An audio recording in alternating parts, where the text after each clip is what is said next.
Welcome back. You're tuned into this special Editors Roundtable edition, and we have with us our stalwart Sunil as well as Madhu. Well, before we wrap up on the show, Madhu, you tell us some of those top themes that still look good, taking valuations, taking the industry dynamics into play as well. So, because I spoke, it's not about this Diwali, but it's about many Diwalis. So I really focus on two large themes. Last year, we spoke about this whole energy transition and carbon neutrality as a theme. I still am very, very bullish. Because after many, many decades, you come across a theme which is going to really last. Like again, I would reiterate the same point. If you identified internet in 2000, there's more than $25 trillion of wealth creation which happened only on that one word, internet. Whether you talk of Google, Apple, Amazon, everything was part of the larger theme, right? Yeah. I think carbon neutrality and climate change is a big challenge for the world, and it is not going to get solved in 1 or 2 or 3 years, right?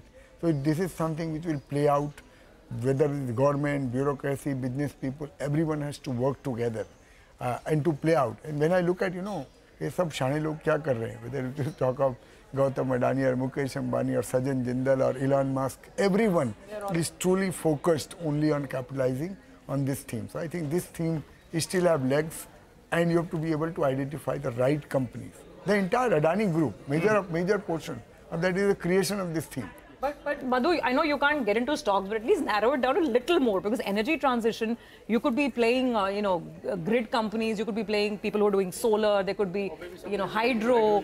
Exactly, there's so many paths to it, right? There are, I think, then there are current coal-generating companies moving to renewables in a big way. There are a lot of connected, really bottom-up ideas. Trust me, if I could tell you one thing, like I'm very bullish on this whole value chain of ethanol to ENA to green chemicals. A lot of companies will come. This is again part of our carbon neutrality only. We bought a transformer company thinking that it will be part of the overall carbon neutrality theme. So if you put your mind, you'll get many ideas.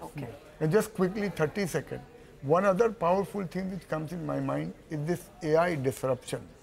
While it will kill many people, but it will have a tremendous benefit to a lot of people, because the way and the speed at which things are changing.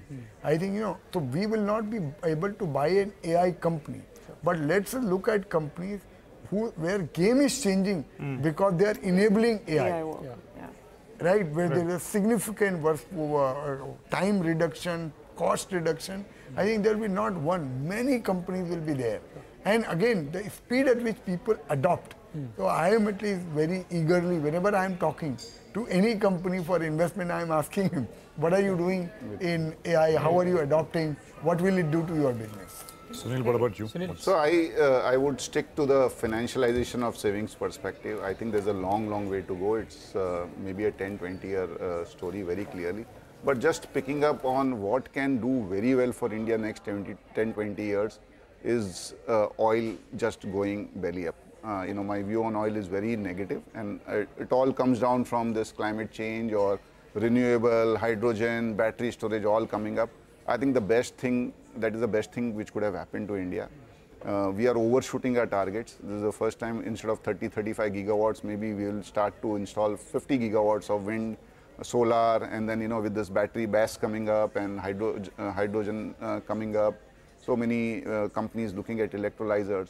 I think the whole reliance on imported energy would just go away. And it's not only in India, it's globally. And that's why if you see multiple wars going on and oil is at $70. Earlier, chota bomb bhi phutta tha na kahan, so oil would have been 100, 110. So I think that is a mega theme for India, and that would give India multiple legs for the next 15-20 years. Okay, all right. I think that's a lot for our viewers and us to chew on as well.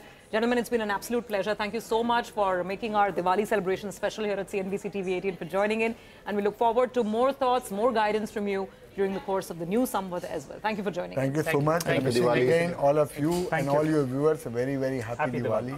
A lot of prosperity, not for this year, but for many, many years to come. Thank you so much. Thank you so much. And with that, viewers, we are going to take your leave on this edition of Editors Roundtable. Here's wishing all of you a very, very happy and prosperous Diwali.